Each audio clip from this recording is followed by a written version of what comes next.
Right now at 10, the mother of the Abundant Life Christian School shooter is found dead. What we're hearing from investigators. And you can now help pay off the federal government's debt. How local residents are reacting to that offer. Plus, a Sun Prairie mother honors the memory of her late husband, what she's doing to give back to firefighter families like hers. That's all coming up on News 3 Now at 10. Good evening. Thank you for joining us. I'm Eric Franke. And I'm Sarah Carlson. We have storms back in the forecast for southern Wisconsin. Alex, when will the rain arrive, and might it be severe weather we're talking about here? Yeah, the best chance is going to be Saturday afternoon going into Saturday evening, tracking the potential for a line of thunderstorms with strong winds, large hail, and very heavy rainfall. This looks like a pretty likely line of thunderstorms as we go into that time frame later Saturday afternoon and evening. But right now, no thunderstorms are out there. The main threats, again, as I mentioned here, flooding rains, wind, and we can't rule out some large hail with some of these storms as we move on into Saturday. Now here I go. Radar 3000, nothing out there of significance, and it's this the reason why we didn't get any storms today. We had thunderstorms down to the south in Iowa and Illinois, kind of put a cap on our atmosphere for storms being able to pop up this afternoon, and that can happen when you have those morning storms putting that lid on the atmosphere. But I don't think we're going to see a lid on the atmosphere with Saturday afternoon's thunderstorm activity. Rest of the night tonight, we're going to stay overall on the quiet side. Can't rule out a shower or maybe a rumble of thunder with some heavy rainfall. But all attention is going to be as we move into Saturday. When you join me in a couple more minutes, I'm going to show you a projection of what future track may look like with that line of storms Saturday afternoon and evening. All right, Alex, thank you. The mother of the 15-year-old girl who opened fire at Abundant Life Christian School back in December is dead. Janesville police say Melissa Rupnow died in what appears to be a suicide, but couldn't elaborate because of the ongoing investigation. Rupnow's 15-year-old daughter opened fire at ALCS back on December 16th, killing a student, a teacher, and injuring 6 others, then dying by suicide herself. According to the complaint, in an interview with detectives, Melissa Rupnow said, quote, "The therapist said she had PTSD from her dad and my relationship." Jeffrey Rupnow was arrested on May 8th. He is facing felony charges, and that includes 2 counts of intent to sell a dangerous weapon to a minor, 1 count of contributing to child delinquency. He's expected in court on September 19th for a bond hearing and September 26th for a pre-trial conference. 1 woman is dead and a man is seriously injured after a 2-vehicle crash in Dodge County. The sheriff's office there says it happened this morning on County Highway A, just north of Breezy Point Road. Deputies say a BMW crossed into the northbound lane, hitting a Kia. The BMW's driver was flown by UW Med flight to Aurora Summit Hospital for possible life-threatening injuries, while the Kia driver was taken to Marshfield Medical Center, where she later died. The Dodge County Sheriff's Office is still investigating this crash. The Dow is down significantly as investors are worried about the new U.S. tariffs now being levied on trading partners around the world. The Trump administration says the import taxes are bringing in billions of dollars, but economists warn the sweeping taxes could make it harder for some businesses that rely on holiday shopping to turn a profit for the year. In other years, you're able to predict whether this fall is going to be a good year or the holidays are going to be a good year or kind of a down year. I don't know with this one. I really don't.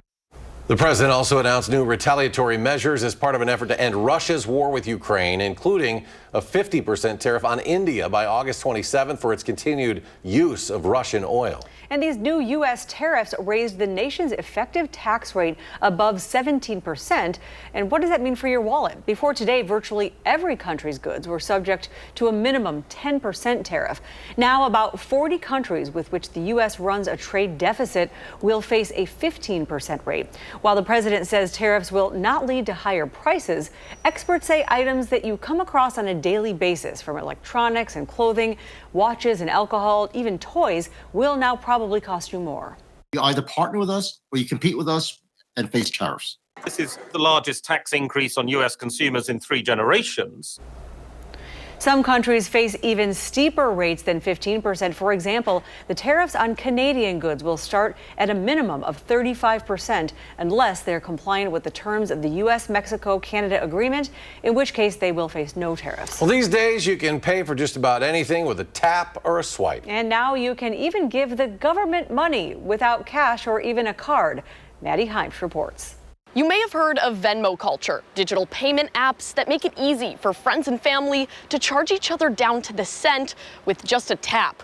Well, now the U.S. government is getting in on the apps, but it'll need a little more than some loose change. Being able to Venmo the government is crazy. The U.S. Treasury Department's website now accepts Venmo and PayPal as methods for Americans to donate to help relieve the national debt. While perhaps unpopular, that's not our job. If anything, we need the money. The option to put your own money toward the country's debt isn't new. It's actually been around since the 1800s. But of course, technology has changed, and now you can simply do it on your phone. Estimates show that to pay off the nearly $37 trillion debt, each American would have to pay upwards of $100,000. It does make sense that they would have that be an option, since it is one of the main ways that people exchange money these days. Well, I suppose Venmo is becoming a common currency. Madison College professor Steve Knoll says adopting quicker payment methods works for companies and retailers. I think that there is a push to make digital stuff easier. It also psychologically opens up the wallet to easy spending. And while the idea had some we talked to wondering about the reverse, it'd be cool if you could pay like your taxes by Venmo. Knoll doubts we'll see both sides of that coin. Taxes are much more complicated in terms of the IRS and how they get money, how they refund money. But does making the transfer itself simpler entice more people to chip in? It seems that they already have everything they need. They have a lot of discretionary funds. We can cut that back. Then I'll think about Venmoing. Reporting in Madison, I'm Maddie Heimsch, News 3 Now. A local shelter is asking for donations after taking in over 30 cats. Yesterday, Shelter from the Storm Animal Rescue was called to a Madison home where over 40 cats had been abandoned. The previous tenant had been evicted. So far, 31 cats have been removed from the property. The shelter says the cats will need extensive medical care, nutrition, and socialization. Those that are suitable for adoption will be adopted out as pets, because most of them were pets living in the home. And then any that we've kind of decided behaviorally are not candidates for adoption, they will be adopted out through our working cat program. So they will go to places that have barns that are looking for cats. So those working cats can be adopted for $25. Links to donate to Shelter for the Storm or to adopt can be found on our website, channel3000.com. Now a special story today. The Madison VA Hospital inducted the class of 2025 into the Purple Heart Hall of Honor.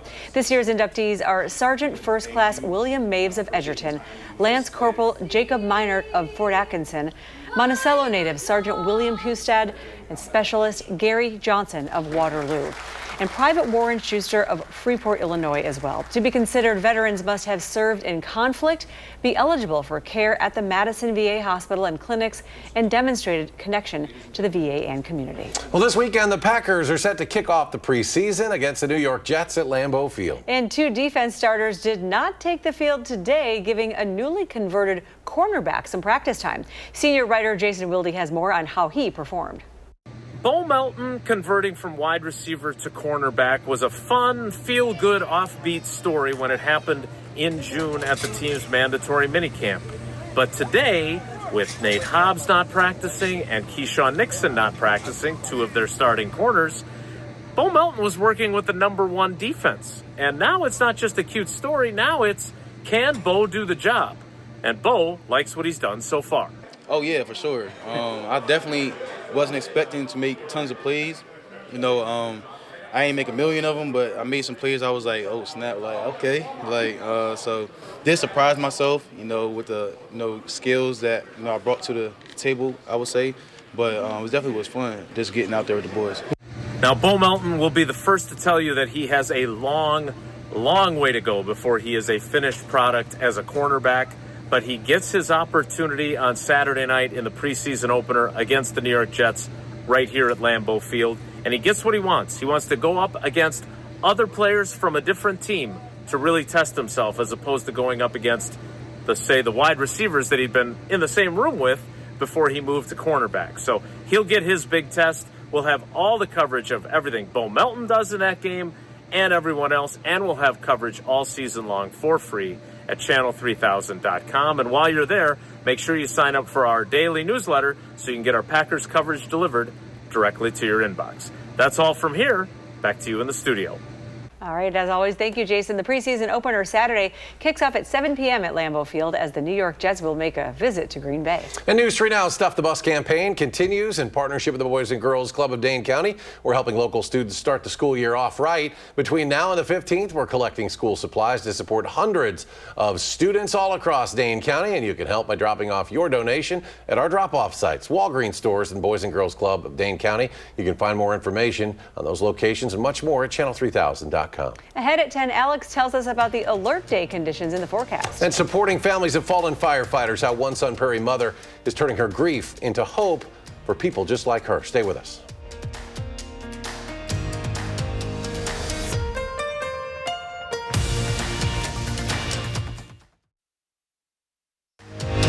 You're watching News 3 Now at 10.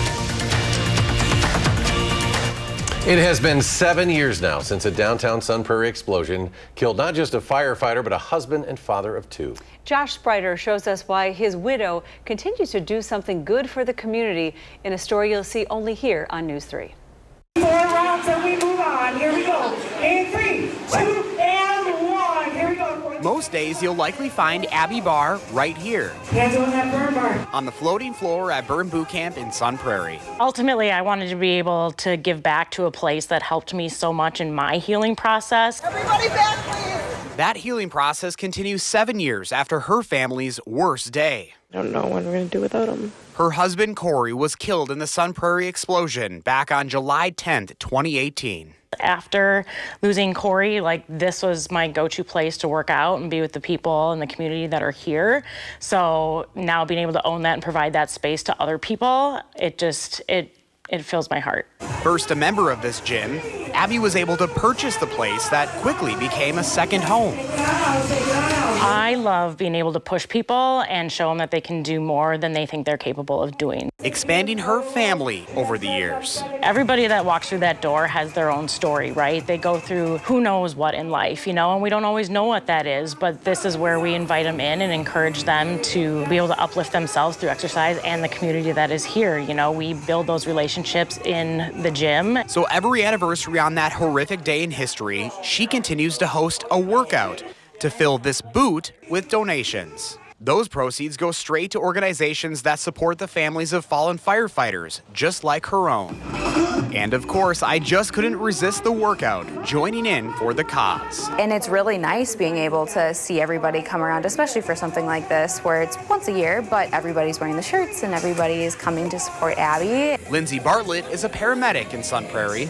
And coming into a department like this, where you have this big name that you're kind of trying to live up to, in all honesty, is really cool. And while on shift, these Sun Prairie firefighters also showing up via fire truck to show their support. The boys are in for a rude awakening.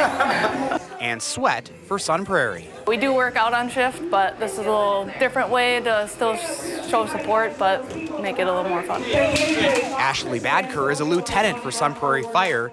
This anniversary is also personal for her as she worked with Corey. So Sun Prairie Strong, still going, never forget, so we'll continue to do that year after year, and this is just another way to do that. Although emotional at times, Abby tells me she's thankful for the community continuing to show support for her and her daughters. If I'm emotional about it, it's not someone's fault for bringing it up. That's just part of what this process is he's always on my mind, and there's some things that'll bring me to tears, and there's other things that'll make me laugh till I cry.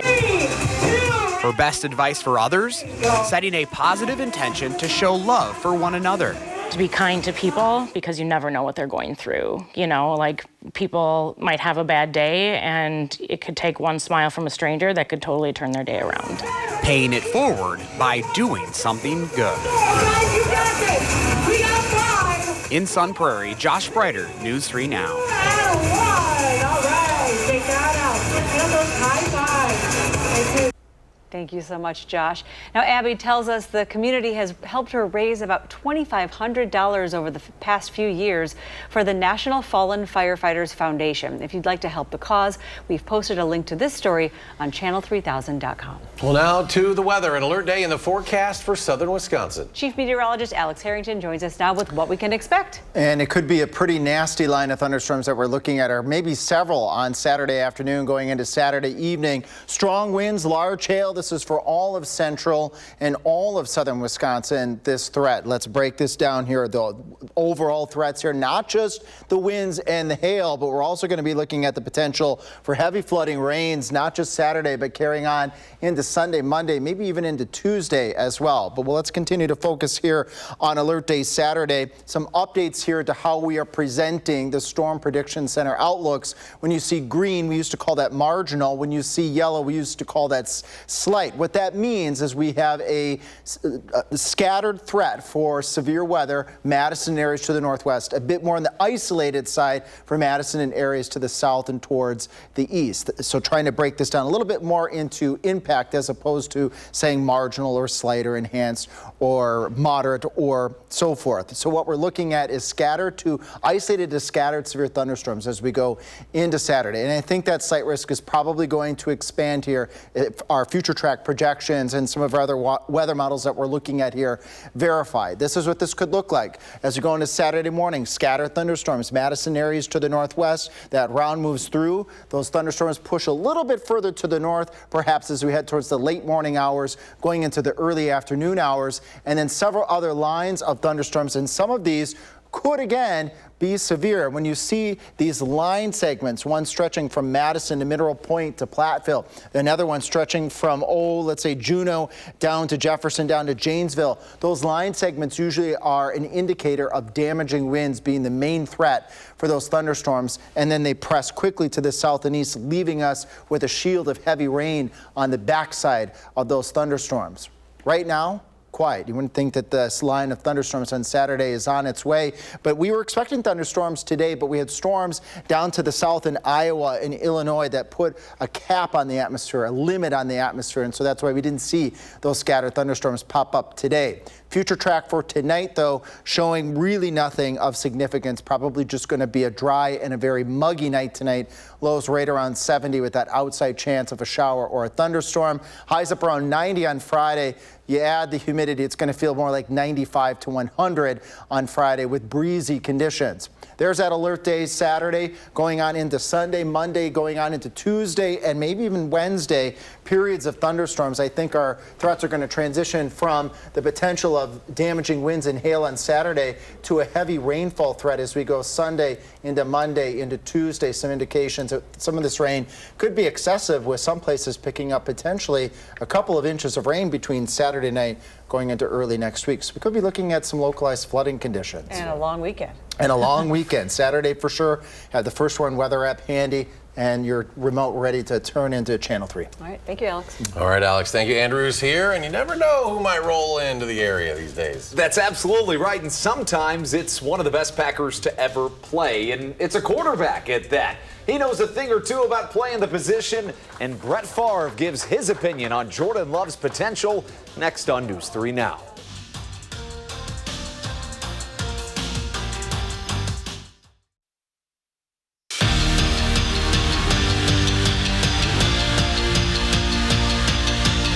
They may seem invincible, but pro football players have gone through tough things too. Maybe no one more than Jordan Love.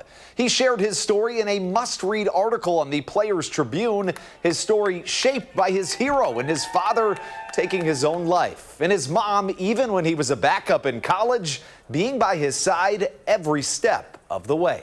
Something that, it's my story. It's the real stuff that's happened in my life. So, I think it's very cool to be able to share that. And I think there's some stuff, in my story that, I think a lot of people relate to and have been in similar situations. So I think to be able to spread that and just have that message to be able to keep going and, whatever things people might be going through, just keep going and keep pushing through is really the message.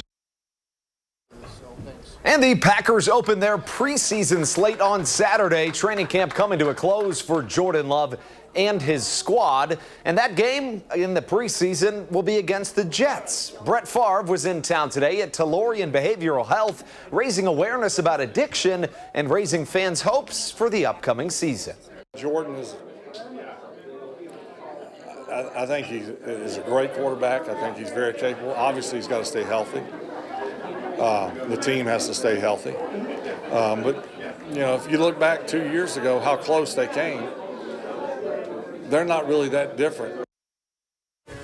The Packers defense, too, will be key to their success this season. But for the second day in a row, they had a big blow to their secondary. Xavier McKinney will miss the rest of camp with a lingering calf injury, but made a promise that he will be ready for Week 1.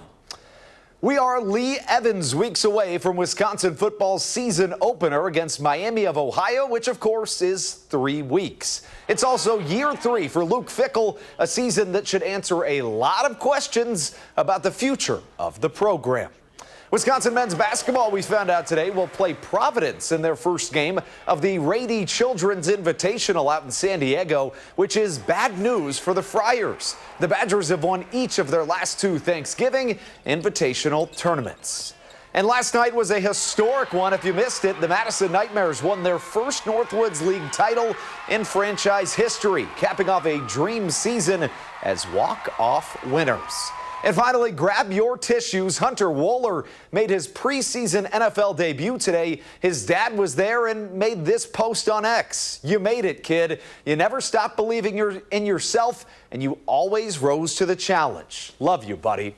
Pretty incredible. That will get you emotional, and it makes it even better when you realize the former Badger got the start tonight for the Colts and led the team in tackles. Alex lets you know when that rain will start when we're back. Tonight on Colbert, a star-studded superhero summer blockbuster written entirely by kids. All new CBS Tonight. Well, the Dane County Humane Society's Wildlife Center has taken in its 50,000th patient. Wow. This orphaned mallard duckling came to the Wildlife Center earlier this month. It was found trapped in a storm drain near James Madison Park. How'd they get them to all sit in a row like that and just nice. pose for the pictures? Ducks in a row. The duckling is just one of over 2,800 mallard ducks admitted to the Wildlife Center since back in 2014. A record-setting 371 mallards were admitted last year. The center says the duckling is in good health and is almost ready to be released back into the wild. Alex is back as we get ready to see those ducks float down the yard on Saturday night. Yeah, pretty much. There is the chance of flooding rains, unfortunately, as we go Saturday night into Sunday, into Monday, Tuesday, and Wednesday, an active weather period with the most active of the days right now being Saturday afternoon and evening, where we could be looking at a couple lines of damaging winds. We'll certainly be keeping a close eye on that, so have the First One weather app ready to be downloaded and your remote ready to turn into Channel 3 on Saturday. All right, keeping an eye on things this weekend. Alex, thank you. The Colbert Show coming your way next. And our next newscast is coming up tomorrow morning at 4:30. You can always find us streaming as well 24/7 on Channel 3000+. Have a great night.